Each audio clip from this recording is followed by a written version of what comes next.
¿Es la segunda o la tercera? Segunda carta. Bien. Sí, esa cita bíblica la vamos a usar para ubicarnos, para agarrar nuestra ubicación. ¿Qué estamos haciendo aquí y por qué? Y esa cita bíblica nos va a enfocar.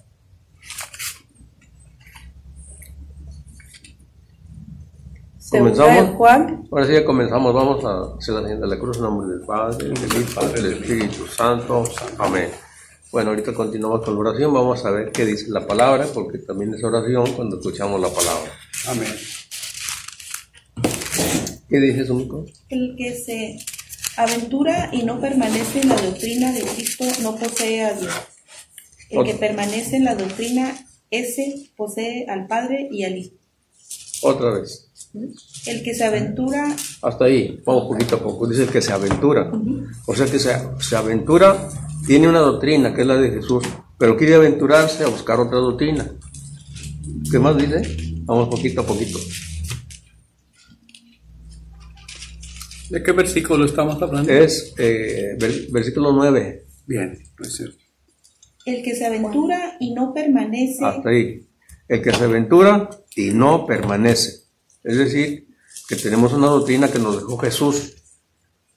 Y alguien quiere aventurarse conociendo otra doctrina, como en el caso de los que no son católicos y que se salen, pues van a agarrar una aventura, otra aventura, ¿no? Se va a aventurar a ver qué dicen allá, o ya lo atrajeron, ya lo conquistaron, lo que sea, ¿no? Y luego dice, y no permanece. ¿Qué más dice? En la doctrina de Cristo. En la doctrina de Cristo. Bueno, ¿qué estamos haciendo aquí nosotros? Estamos permaneciendo y instruyéndonos en la doctrina de Cristo. Y queremos observarla de manera muy auténtica y bien profunda para estar firmes. Ese es uno de los objetivos de estas clases que estamos recibiendo. ¿Sí? ¿Y luego qué más dice? No posee a Dios. No posee a Dios. O sea que podemos nosotros tener una doctrina, ¿verdad?, diferente, porque se aventuraron y entonces no poseen a Dios. Eso es algo tajante, algo determinante, algo constante, en otras palabras, ¿no? El que no permanece en la doctrina de Cristo no tiene a Dios. Por eso es importante observar la doctrina de Jesucristo auténtica, porque si no, nos estamos aventurando. Y entonces decía yo que esto es para ubicarnos dónde estamos y por qué estamos, porque queremos nosotros entender la doctrina de Cristo bien, porque con eso nos ubicamos, ¿verdad que sí? ¿Qué es lo que estamos haciendo aquí? Okay. Buenas tardes a todos. Buenas tardes. Incluso un comentario. Ajá. Ahorita la liturgia habla de la pertenencia de la vid, Ajá. los sarmientos. El que Así no es. permanece unido a la vid se seca. Ajá, así es. Entonces, ¿y cómo permanecemos unidos a la vid? Precisamente escuchando su doctrina auténtica. Porque por alguien podría decir, no, pues yo también estoy ahí, pero si no tienes la doctrina auténtica, pues no tienes a Dios. Aunque pienses que lo tienes, pero no es así. Y nosotros queremos tener amplitud profunda, donde estamos para sentirnos firmes, donde estamos, y poder dar razón de nuestra fe. Bien, entonces con eso nos ubicamos. Ahora vamos a pedirle a alguien que haga la oración, para no estar siempre yo haciendo la oración. No sé si el señor Barragán quiere hacerla. Perfecto. Padre Santo, Dios Hijo del Padre, Dios Espíritu Santo, Santísima Trinidad. Dices en tu palabra que donde 2 o 3 se reúnen en tu nombre, tú estarás aquí en medio de nosotros. Dirígenos, guíanos, edifícanos y llénanos hasta rebosar tu Espíritu Santo. Así sea. Así Del Padre, Así sea. del Hijo, del Espíritu Santo. Amén. Que la Santísima Virgen María ruegue por nosotros. Ruega por nosotros. Amén. Amén. Amén. Bien, bueno. El tema pasado que vimos fue ¿cuál? El bautismo. Los bautismos, ¿verdad que sí? Y vamos a escuchar a Dana a ver qué nos resume de esa clase que vimos. Bueno, compañeros, la semana pasada miramos los 4 bautismos de los que habla la Biblia. El primero es el bautismo de Juan y lo miramos en Marcos 1, 2, 3. Y es el bautismo para preparar el camino de Jesús. Miramos también el bautismo de Jesús, que viene en Mateo 28, 19, que dice: vayan pues y hagan que todos los pueblos sean mis discípulos, bautícenlos en el nombre del Hijo, del Espíritu Santo, en el nombre del Padre, del Hijo y del Espíritu Santo, y enséñenles a cumplir todo lo que les he encomendado a ustedes. Ese es el bautizo de Jesús. Hay otras citas bíblicas, pero está muy extenso el bautizo de Jesús.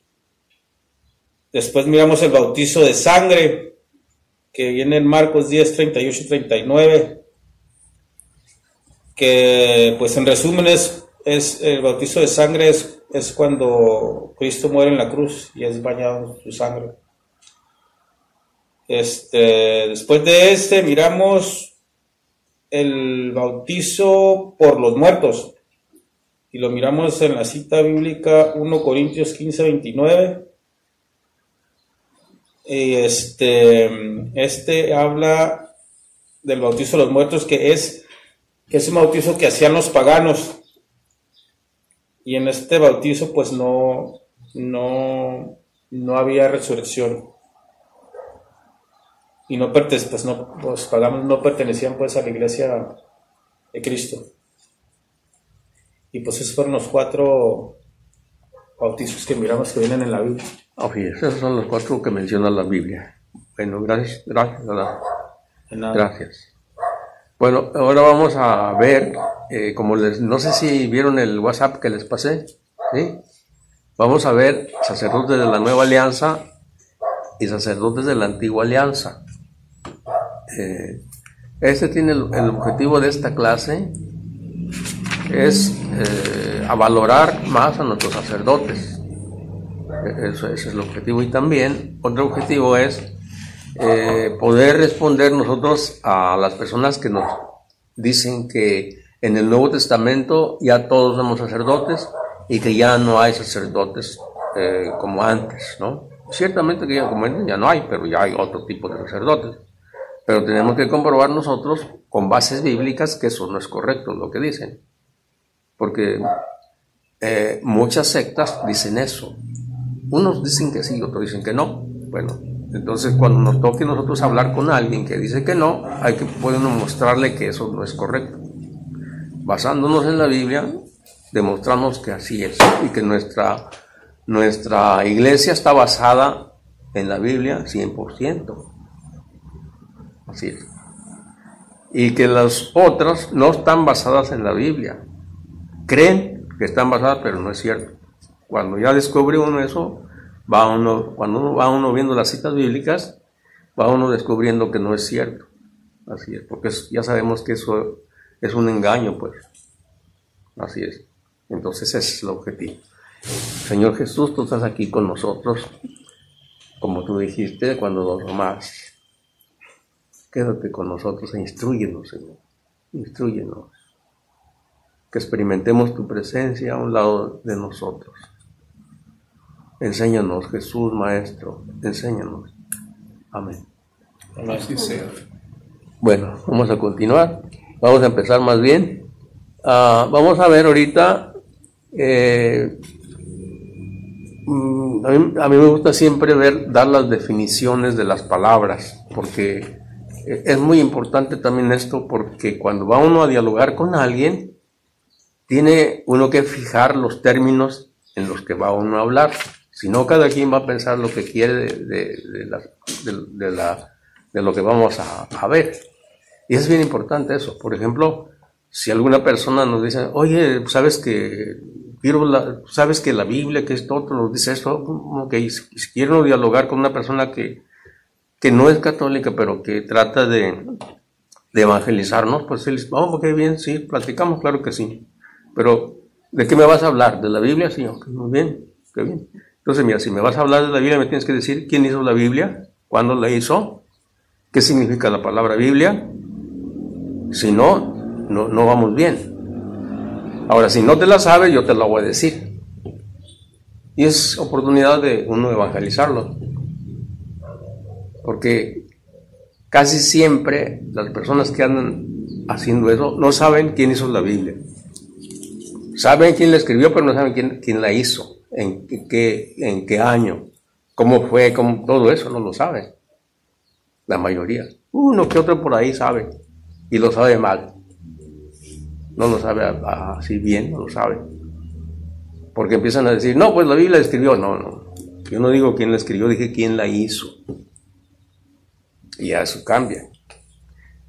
No, nadie sabe, que yo me encontré con ninguna persona que sabe eso, no lo sabe. No, ustedes vean eso, ¿verdad? Entonces es importante siempre antes de empezar un diálogo o un estudio ver qué términos vamos a usar, si los conocemos o no. Porque a veces los protestantes dicen que nosotros, que dicen que la iglesia es el edificio, y no es cierto. Pero ellos traen, entonces por eso necesitan primero fijar los términos, o sea, de qué vamos a hablar y qué significa todo eso. Por eso ahorita vamos a ver aquí, vamos a hablar del sacerdote, vamos a hablar de la alianza. Primeramente vamos a ver qué es una alianza. Yo creo que algunos de ustedes ya saben, si quieren colaborar con eso, qué es una alianza. Un pacto. Un pacto, así es. Un acuerdo. Un acuerdo. Entonces, si ya se lo saben, qué bien. Y si alguien no sabía, pues ya sabe.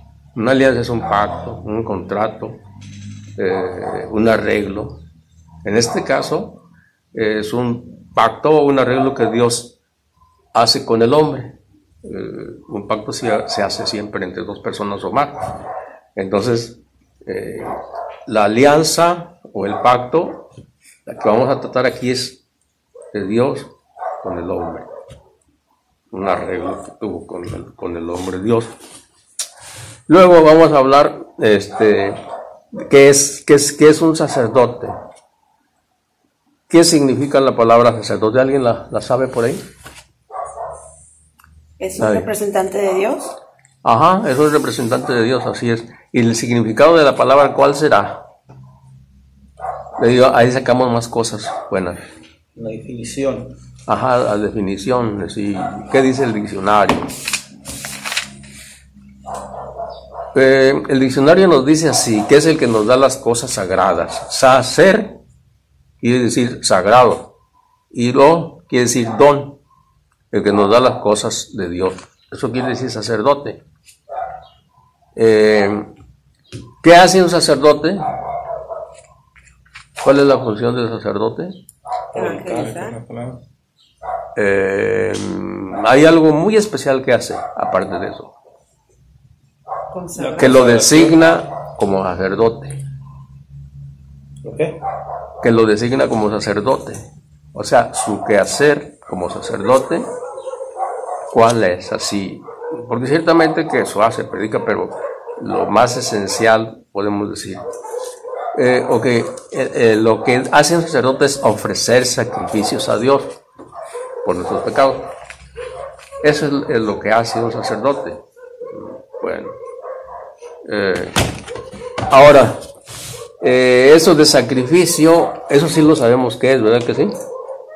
¿Qué es un sacrificio? Una ofrenda. Una ofrenda, ¿qué más? Digan más cosas. ¿Pero algo al cambio de otra cosa? Bueno, en este caso sí.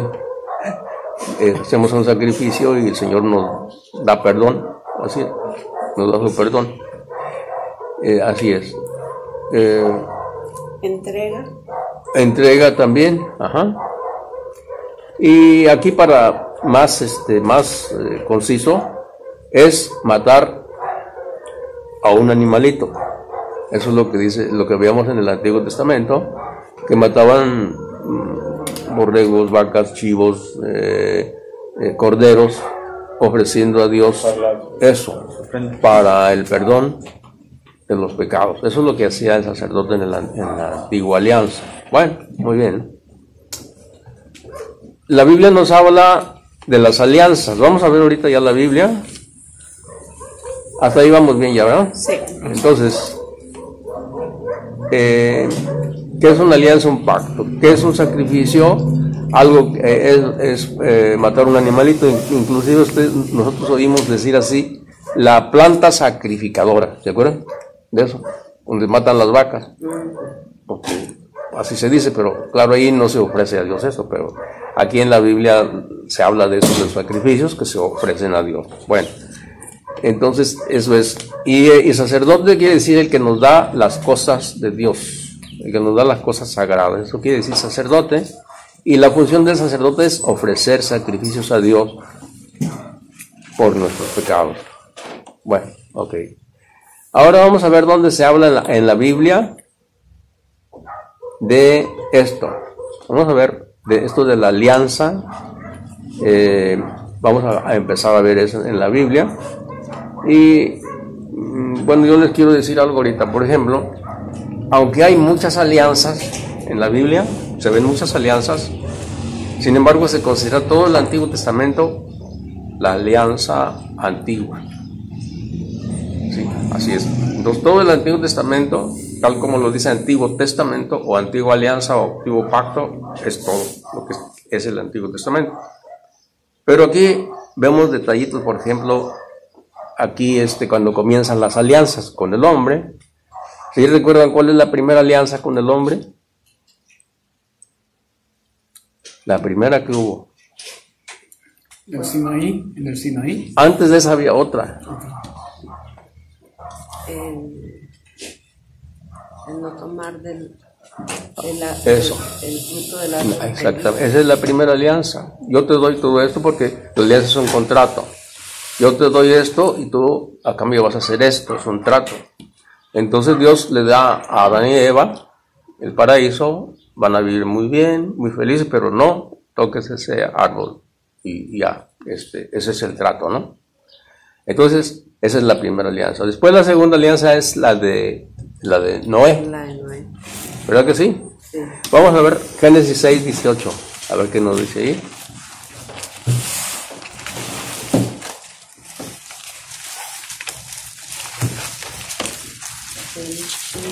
Génesis 6:18.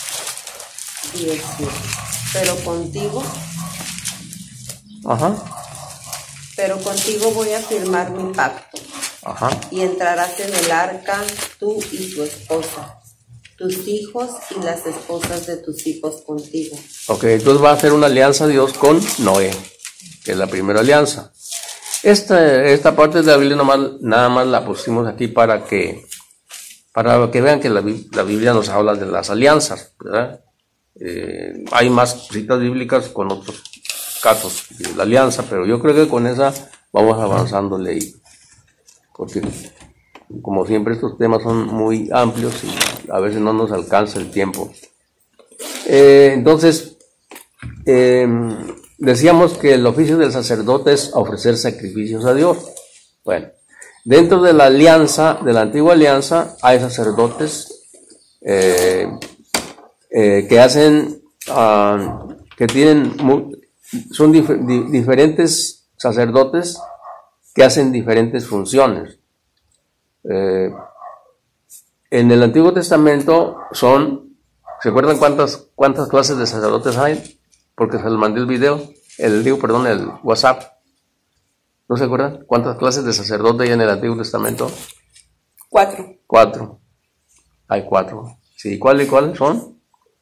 No lo recuerdo, pero está los sacerdotes comunes, Ajá. que es el último que recuerdo. Los otros, la verdad, no los recuerdo tal cual. El primero es Melquisedec, que es figura de Jesús. El otro es el sumo sacerdote.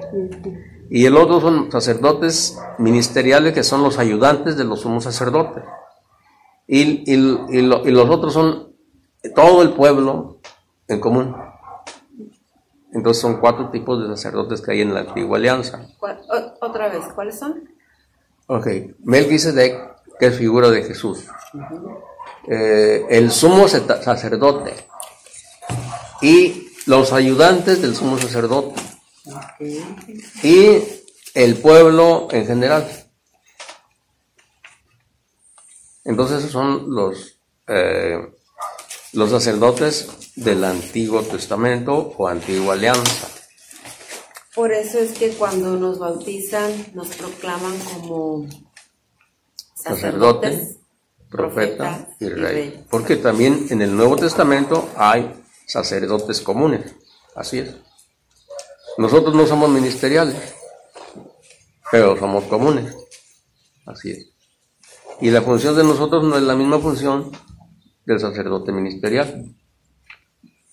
Así es. Bueno, Serafín, sí. Durante el sacrificio se me estaba rondando una palabra, holocausto. Ajá. ¿Qué significa? Sacrificio también. Sacrificio. Sí. O sea, se sacrifica un animalito en un holocausto, es decir, ponen un leña y lo ponen ahí y se lo ofrecen a Dios. Porque incluso los profetas, Elías, y cómo venció a los 400 falsos profetas con el holocausto. Precisamente hablaba de eso. Del holocausto. Sí. Y también Abraham, Dios le pidió a Abraham que se ofreciera a su hijo en holocausto también. ¿Qué prueba? Sí. Por ahí hay películas, hasta caricaturas de esas tan bonitas. Y también está la película en el YouTube, cuando la quieran ver ahí, el sacrificio de Abraham. Bueno, entonces esas son las 4. Ahora vamos a ver entonces cada uno de ellos, aquí en la Biblia. Vamos a ver primeramente Melquisedec. Melquisedec. ¿Alguien sabe qué es Melquisedec? A lo mejor ya alguien sabe. ¿A quién se le da este nombre de Melquisedec en la Biblia? El sacerdote, el sumo y eterno sacerdote Melquisedec. Así es. Que no nos aparece en la Biblia, en el Antiguo Testamento, en 2 partes nada más. ¿Sí? Vamos a ver Génesis 14, 18, 20.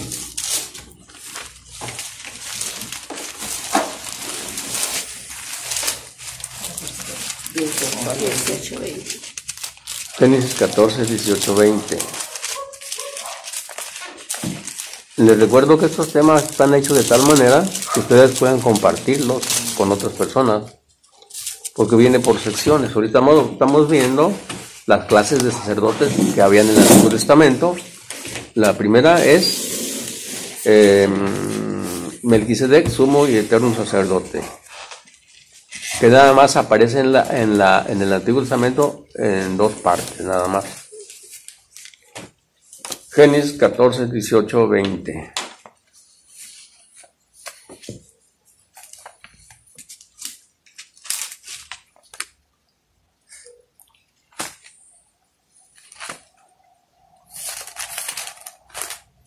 Entonces Melquisedec, rey del rey.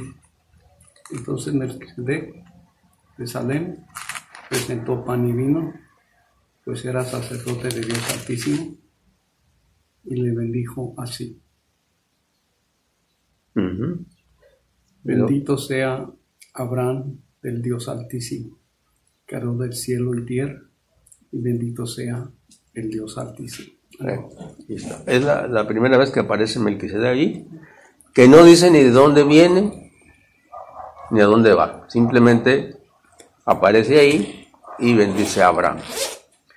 ¿Qué quiere decir Melquisedec? Rey de justicia y de paz. Eso quiere decir Melquisedec, Rey de justicia y de paz. Así que aquí solamente aparece Melquisedec en el Antiguo Testamento con Abraham, ya después no, hasta un salmo por ahí y ya es todo, ya no hay más en el Antiguo Testamento. En el Nuevo Testamento también va a aparecer. Entonces ese es el primer sacerdote que vemos en el Antiguo Testamento. El segundo es los sumos sacerdotes o los sacerdotes principales, como quiere decirse. Eso está en Levítico 21:10.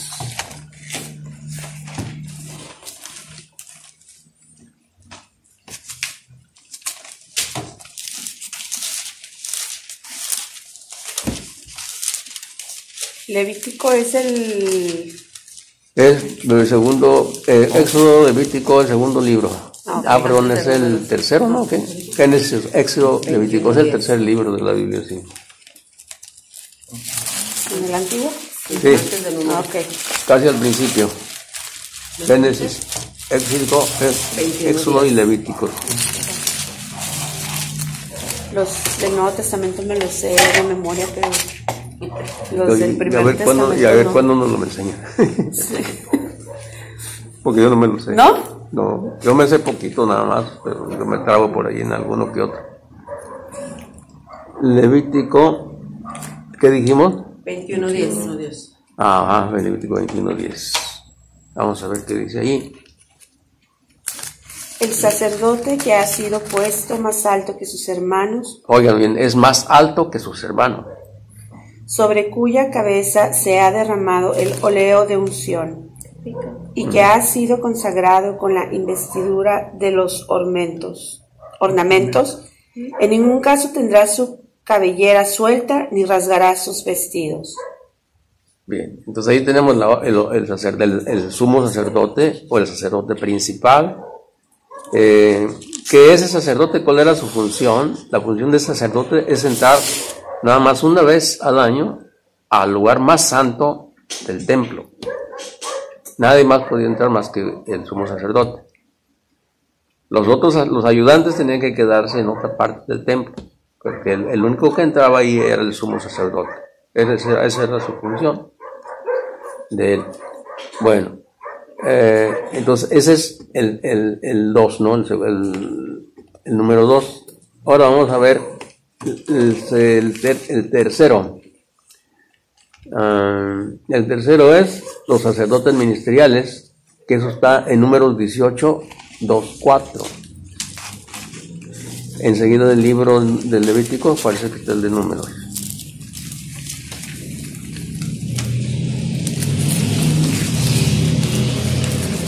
Eso Levítico, Números, Deuteronomio, sí.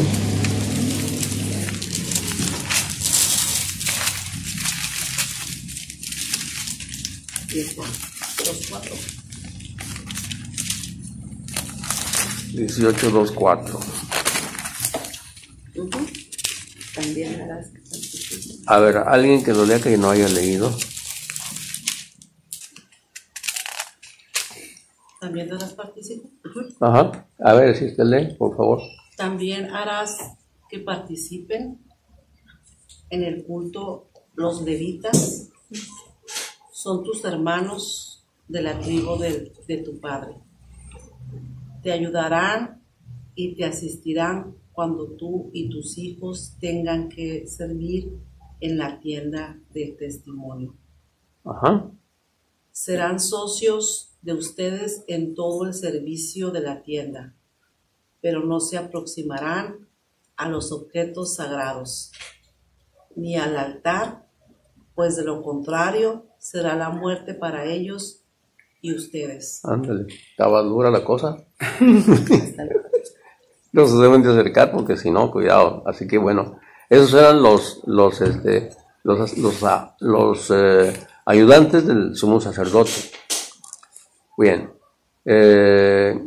todos los sacerdotes del Antiguo Testamento debían de ser descendientes de Leví.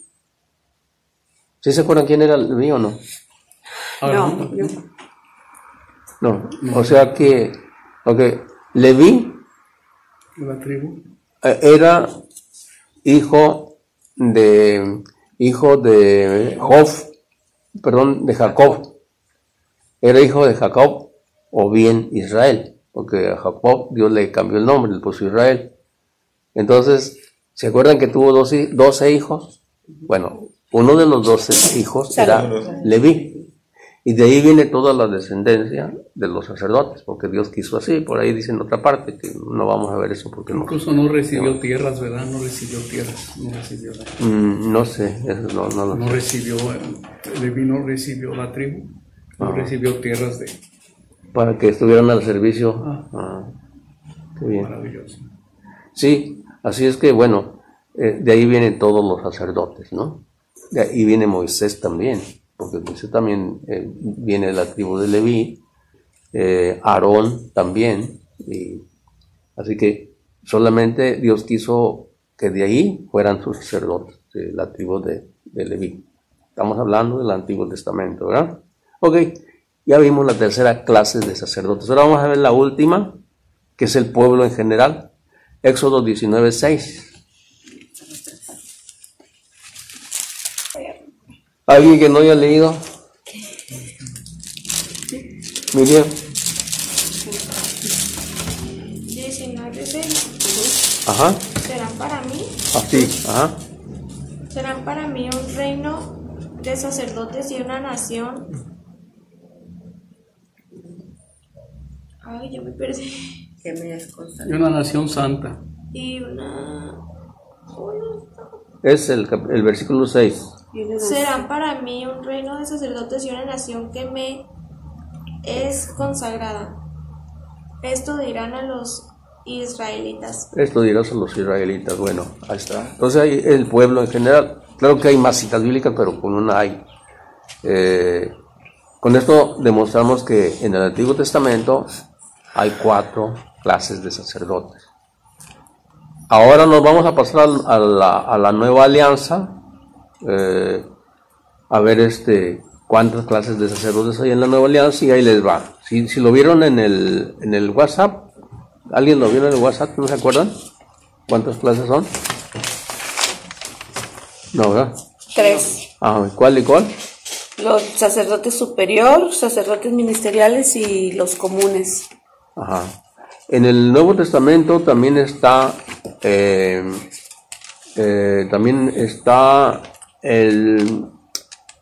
Melquisedec, que ya saben quién es, ¿verdad que sí?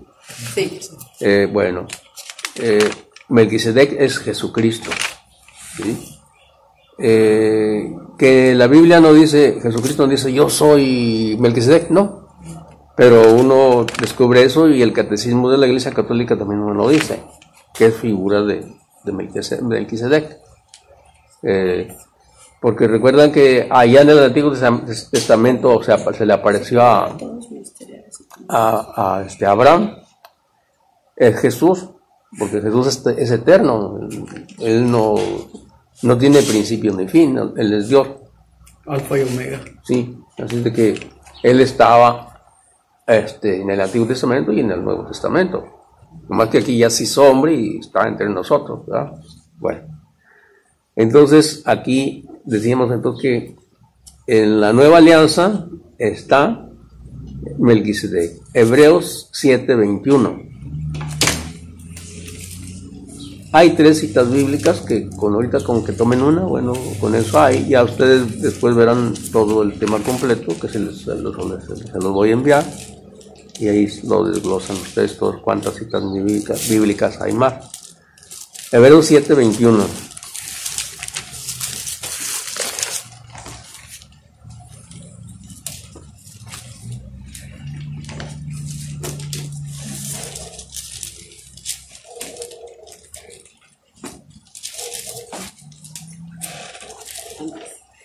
No, sí, después.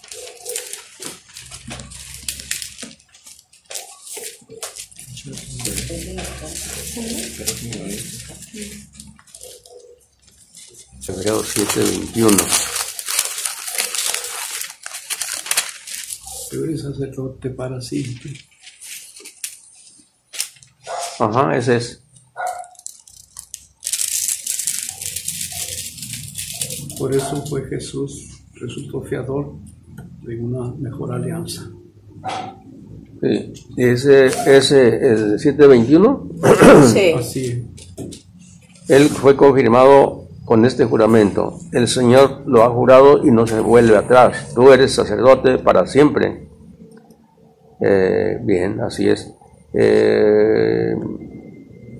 Vamos a seguir leyendo ahí. Los sacerdotes anteriores se sucedían el uno al otro porque siendo mortales no podían permanecer. Jesús en cambio permanece para siempre y no se le quitará el sacerdocio. Por eso es capaz de salvar de una vez a los que por su medio se acercan a Dios. Okay. Entonces Jesucristo es el sumo y eterno sacerdote, como lo dice la liturgia también. Así lo dice, ¿no? Sumo y eterno sacerdote. Tú eres sacerdote para siempre, según el rito de Melquisedec. Bueno. Entonces tenemos a Jesús en el Nuevo Testamento, sacerdote, sumo y eterno sacerdote. Después vamos a ver los ministeriales, ¿se acuerdan? ¿Quiénes son? Pues los sacerdotes que tenemos, el Papa, los obispos y los sacerdotes que tenemos. Porque ahora ya no tenemos sumo sacerdote.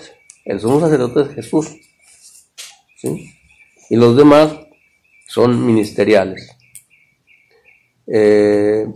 Ahora aquí es donde vamos a ver eso, porque el problema está aquí, que en la Biblia no hay una parte donde diga Jesús, ustedes, a los apóstoles que les digan así, ustedes van a ser sacerdotes. No hay. Entonces ese es el problema, que algunas sectas dicen, no, aquí no hay sacerdotes en la nueva alianza. Así dice. Eso te iba a preguntar, Serafín. Y si no tenemos citas bíblicas donde y se compruebe, pues entonces, ¿cómo vamos a rebatir eso? Pero sí hay. Es Lucas 22:19. Dice así: tomó luego pan y dadas las gracias, lo partió y se lo dio diciendo: este es mi cuerpo, que es entregado por ustedes. Hagan esto en conmemoración mía. Bien. En esta partecita, si siguen leyéndole más, también pues se trata de la nueva alianza, la cena de Jesús, que es la misa, también le decimos, es la misa, o fracción del pan también, o Eucaristía, se le dice en muchos modos. Pero fíjense lo que dice aquí. Dice, tomó luego pan y dadas las gracias, lo partió y se lo dio diciendo: este es mi cuerpo que es entregado por ustedes. Hagan esto en recuerdo mío. ¿Qué está haciendo Jesús ahí? Se está entregando, se está ofreciendo a Dios, se está ofreciendo el sacrificio a Dios. Y luego dice, hagan esto. ¿Y cuál es la función de un sacerdote? Ofrecer sacrificios a Dios para el perdón de los pecados. Eso es la función del sacerdote. Entonces, ¿qué está ordenando Jesús aquí? Que se haga eso, es decir, el ofrecimiento de él a Dios Padre.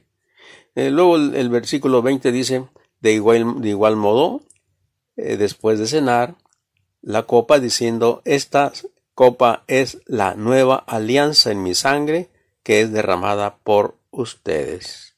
Así es que le está ordenando que hagan ese sacrificio, que es el único sacrificio.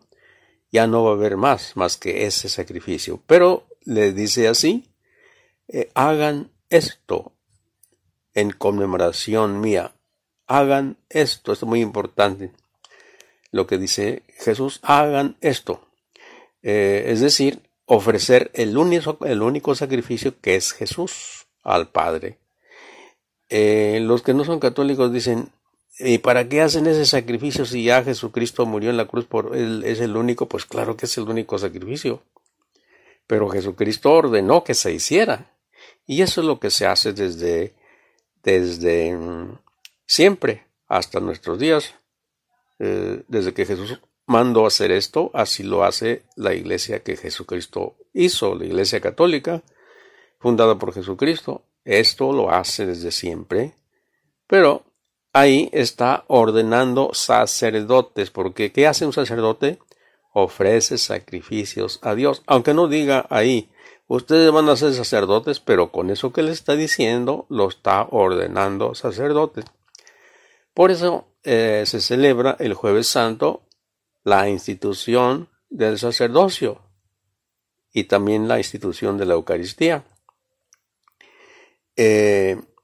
Así que con esto se comprueba. También otra parte de la Biblia también nos habla de esto, que es el apóstol San Pablo en 1 Corintios 11. Vamos a ver. Vemos esto que le estoy hablando de la imposición en 1 Timoteo 4:14. Dice así: no descuides el carisma que hay en ti, que se te comunicó por intervención profética mediante la imposición de las manos del colegio de presbíteros. O sea que ahí es cuando se va imponiendo las manos para aquella sucesión, ¿sí?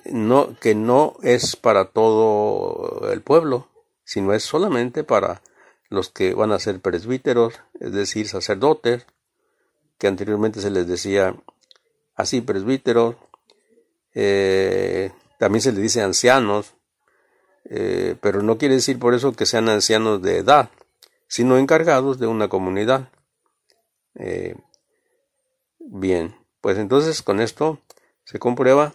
También vamos a ver otra parte de la Biblia donde dice que el sacerdocio cambió, que hubo un cambio de sacerdote. En el Nuevo Testamento ya hay un cambio de sacerdotes. Vamos a ver eso, está en la carta a los Hebreos. Hebreos 7:11 en delante, vamos a ver qué dice. Dice aquí así el apóstol San Pablo a la carta a los Hebreos, dice: pues bien, si la perfección estuviera en poder del sacerdocio levítico, es decir, el del Antiguo Testamento, pues sobre él descansa la ley dada al pueblo, ¿qué necesidad había ya de que surgiera otro sacerdote a semejanza de Melquisedec y no a semejanza de Aarón? Es decir, los sacerdotes nuevos son a semejanza de Melquisedec. ¿Qué hizo Melquisedec en el Antiguo Testamento? Ofrecía pan y vino. ¿Qué hacen los nuevos sacerdotes? Ofrecen pan y vino. ¿Qué hizo Jesucristo, sumo y eterno sacerdote, a semejanza de Melquisedec? Ofreció pan y vino. Y luego dice el versículo 12 así: porque cambiado el sacerdocio, dice cambiado, hubo un cambio, cambiado el sacerdocio, necesariamente se cambia la ley.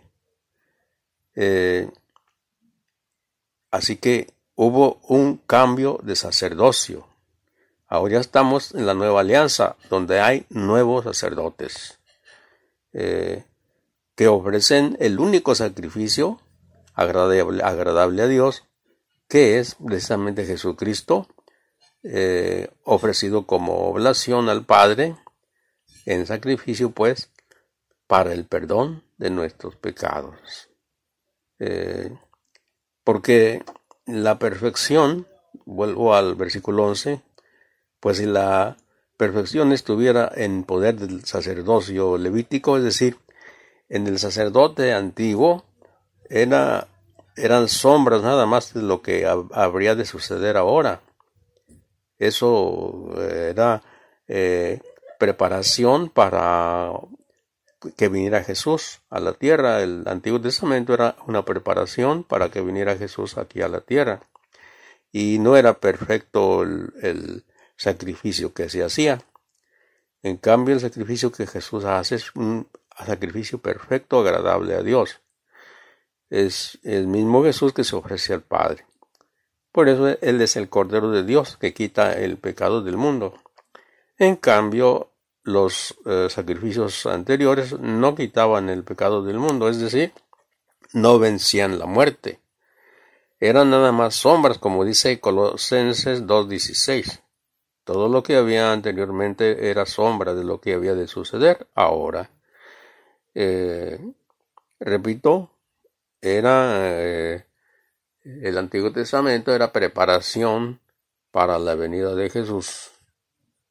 Bueno, con esto se comprueba pues que hay un cambio de sacerdocio, un cambio de sacerdotes, ya no como los levitas, sino a semejanza de Melquisedec, que ofrece pan y vino.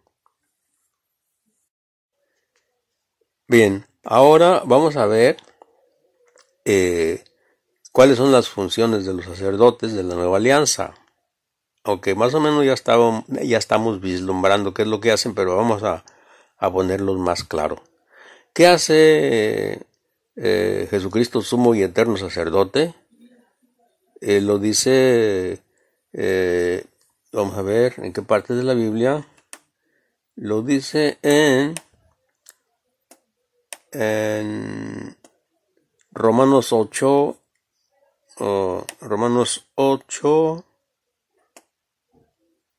34. Dice así: ¿quién condenará? ¿Acaso Cristo, el que murió, más aún el que resucitó, el que está a la diestra de Dios y que intercede por nosotros? Bien, entonces, ¿cuál es la función de Melquisedec? O sea, Jesús en el cielo está intercediendo por nosotros. Eso es lo que dice la palabra aquí. Dice, el que está a la diestra de Dios es que está a la derecha del Padre y que intercede por nosotros. Esa es la función de Melquisedec, o sea, Jesús. Está intercediendo por nosotros. Y todo lo demás que ya sabemos, lo que hizo aquí en la tierra, que murió por nosotros y todo lo demás. Pero actualmente, allá en el cielo está intercediendo por nosotros. Y claro, ya sabemos que aquí también está presente en su cuerpo, que es la iglesia, siendo él la cabeza, de un modo espiritual, de un modo, ¿cómo puedo decir? No se me fue la palabra, no me acuerdo. Pero bueno, entendemos. Y Jesús entonces está aquí presente también en el sacramento de la Eucaristía, en la hostia consagrada. Se quiso quedar con nosotros. Así que, pues ahí tenemos la función de Jesús. A la diestra del Padre, a la derecha del Padre, que es Melquisedec. Bueno, ahora, ¿qué es lo que hacen los sacerdotes ministeriales? Los que Jesucristo ordenó que ofrecieran ese sacrificio, que son sacerdotes por ofrecer sacrificios. Bueno, pues lo que ya sabemos, ofrecen al Padre el único sacrificio agradable a Dios, que es Jesucristo muerto y resucitado, que se ofreció al Padre por nosotros en la celebración eucarística, que también se le dice Cena del Señor. Bien, ahora, ¿qué hacen el pueblo en general? Bueno, el pueblo en general lo que hace, o sea, los sacerdotes comunes, es ofrecer junto con nuestro representante, es decir, junto con nuestro sacerdote, ofrecer también el sacrificio a Dios. Apocalipsis 1:6. Dice Apocalipsis 1:6, y ha hecho de nosotros un reino de sacerdotes para su Dios y Padre. A él la gloria y el poder por los siglos de los siglos. Amén. Bueno, así que todo el pueblo es sacerdote, pero sacerdote común. Así que debemos valorar nuestros sacerdotes, los sacerdotes que tenemos, ya que ellos nos dan las cosas sagradas. Y lo máximo que tenemos es que nos dan el alimento que nos da la vida eterna, como dice Juan 55 y 56. Juan 6, 55 y 56. Ellos nos dan el pan que nos da la vida eterna que dejó Jesucristo aquí en la tierra. Así que la función del sacerdote es esa, y él es un embajador de Dios aquí en la tierra, como lo dice 2 Corintios 5:20. Él es embajador de Dios, representante de Dios aquí en la tierra. Él nos representa delante de Dios a nosotros, cosa que los que no son católicos no tienen representante de Dios aquí en la tierra, porque ellos no son sacerdotes, ya que no tienen la sucesión apostólica, porque se han salido de la iglesia y ellos se hacen pastores por sí mismos. Nadie los puso, ellos se pusieron por propia cuenta. Inventan cosas, dicen que Dios les habla y que les dice que sean pastores, o sea que inventan muchas cosas para que la gente les crea. Y pues la gente es muy creída.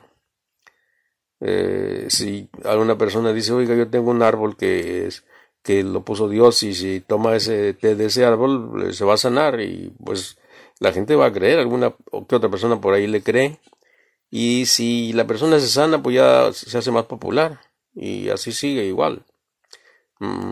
Le sigue llegando más gente, porque eso puede suceder. Es que el diablo hace milagros, como dice la Biblia, para engañar. Y sabemos que Dios no le agrada que haya división en su iglesia. Eso lo dice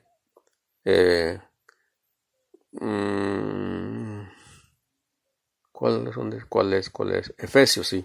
Eso lo dice en Efesios 4, 1 y siguientes.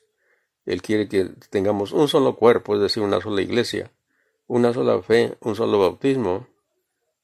Así que bueno, eso de que alguien se salga de la iglesia que Cristo fundó está haciendo división.